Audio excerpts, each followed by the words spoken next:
Hello student तुम समस्त को आम यूट्यूब चैनल को स्वागत पिलाने तुम्हें जानिच आमर जो जीडीएस मन रखियो पिलाने जीडीएस जो ग्रामीण डाक सेवक जो तुम फॉर्म फिलअप स्टार्ट होता 15/7/2024 एवं सी एंड होता के ना आम 5/8 2024 पिलाने तुम जीडीएस तरफ तुम बर्तमान बहुत बड़ गोटे अपडेट आसी जेटा कि आम कह एसओपी तुम्हें जानिच आमर टोटाल जीडीएस रे ऑल इंडिया वैकेंसी 44,228 बाहरी एवं ऑल ओवर ओडिशा रे केते थिला ना 2477 पोस्ट थिला ऑल ओवर 30 जिला मध्य तेणु सी बर्तमान तुम जो जीडीएस एंगेजमेंट से कौन करछि ना गोटे एसओपी बाहर करछि जो कैंडिडेट माने सिलेक्टेड हेबे तो ताको पई किछि रूल्स रहउछि तो सेही जो तुम एसओपी बाहर से एसओपी विषय रे आज हम डिस्कशन करिया कौन देछि से एसओपी देख पिलाने तुम एसओपी कौन आछि देख जीडीएस तरफ बहुत बड़ एसओपी आसी डेट तुम्हें देख पिलाने 16/8/2024 तुम एसओपी आसी एसओपी माने से कौन लिखी ना स्टैंडर्ड ऑपरेटिंग प्रोसीजर या माने कौन पिलाने तुम सी गोटे एसओपी जारी करछि जे जो पिला माने माने आमर जो जीडीएस रे सिलेक्शन हेबे तांको डॉक्यूमेंट वेरिफिकेशन उपरे किछि एसओपी जारी करछि से एसओपी जारी कौन करछि से लिखि देख पिलाने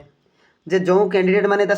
shortlist candidate are allow total 15 days period to submit the document for verification from the date of shortlisting of the candidate. The date by which the candidate is required to submit the document is mentioned in the SMS or email to be sent to the candidate. तो candidate को जो candidate को SMS बा आमर email portal रे जो कौन कौन डॉक्यूमेंट सबमिट करने पड़ो तार जो शॉर्टलिस्ट कैंडिडेट होते 15 दिन भितर ही कौन करने पड़ो ना सब ओरिजिनल डॉक्यूमेंट को सबमिट करने पड़ो ठीक अच्छे आ से ओरिजिनल डॉक्यूमेंट कौन कौन थी दरकार ना वैलिड मार्कशीट थी दरकार आइडेंटिटी प्रूफ तुम आधार कार्ड कि पान कार्ड मार्कशीट तुम मैट्रिक सर्टिफिकेट आउ कौन थी दरकार ना कास्ट सर्टिफिकेट पीडब्ल्यूडी सर्टिफिकेट जब पीडब्ल्यूडी होते EW certificate transgender certificate and date of birth proof से कहे यही सब डॉक्यूमेंट लगे किंतु इंपोर्टेंट इनफॉरमेशन पिलाने या जदि तुम्हें सर्टिफिकेट जदि फॉर्म एप्लाई करबा परे सर्टिफिकेट सब काढ़ी जे तुम्हें भाभी जे आगे सिलेक्शन हो जाऊ शॉर्टलिस्ट हो जाए तापर मु सर्टिफिकेट सब काढ़ी तेरे तुम कौन हम ना रिजेक्ट हो ये थिला तुम गुरुत्वपूर्ण एसओपी देन आउ कौन से कही पूरा कम जीडीएस देख पूरा माने जो आम जीडीएस एनगेजमेंट हो पूरा तुमको एसओपी लिखिकी जारी करछि देन आउ कौन यार एसओपी रोचे पिलाने सब इंपोर्टेंट पिलाने ये रोचे देख तुम्हें जो सर्टिफिकेट जो